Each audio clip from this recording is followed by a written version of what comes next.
വാണിജ്യ ആവശ്യങ്ങൾക്കുള്ള പാചകവാതക സിലിണ്ടറിന് അടിക്കടി വില വർദ്ധിപ്പിക്കുന്നതിൽ പ്രതിഷേധിച്ച് ഹോട്ടൽ ആൻഡ് റെസ്റ്റോറന്റ് അസോസിയേഷൻ ആഹ്വാനം ചെയ്ത പണിമുടക്ക് ജില്ലയിൽ പൂർണ്ണം. ജില്ലയിലെ പ്രധാന നഗരങ്ങളായ മലപ്പുറം, മഞ്ചേരി, നിലമ്പൂർ, കൊണ്ടോട്ടി, തിരൂർ, പെരിന്തൽമണ്ണ എന്നിവിടങ്ങളിലെല്ലാം ഹോട്ടലുകളും ബേക്കറികളും കൂൾബാറുകളും ഇന്ന് രാവിലെ മുതൽ അടഞ്ഞുകിടക്കുകയാണ്. തെരഞ്ഞെടുപ്പ് ഫലപ്രഖ്യാപനത്തിന് പിന്നാലെ വാണിജ്യ സിലിണ്ടറുകൾക്ക് ഒറ്റയടിക്ക് 1000 രൂപയോളം വർദ്ധിപ്പിച്ച സർക്കാർ നടപടിക്കെതിരെയാണ് വ്യാപാരികളുടെ പ്രതിഷേധം.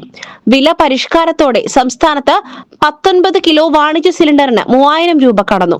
5 മാസത്തിനുള്ളിൽ മാത്രം 1498 രൂപയാണ് ഒരു സിലിണ്ടറിന്മേൽ വർദ്ധിച്ചത്. കോവിഡ് പ്രതിസന്ധിയിൽ നിന്നും മറ്റ് സാമ്പത്തിക ബുദ്ധിമുട്ടുകളിൽ നിന്നും കരകയറി വരുന്ന ഹോട്ടൽ മേഖലയെ തകർക്കുന്ന തീരുമാനമാണിതെന്ന് ഉടമകൾ ആരോപിക്കുന്നു. സമരത്തെക്കുറിച്ച് മുൻകൂട്ടി അറിയാതെ ദൂരദേശങ്ങളിൽ നിന്നും മറ്റും നഗരങ്ങളിലെത്തിയ യാത്രക്കാരും ജോലിക്ക് പോകുന്നവരും ഭക്ഷണവും വെള്ളവും ലഭിക്കാതെ കടുത്ത പ്രയാസത്തിലായി.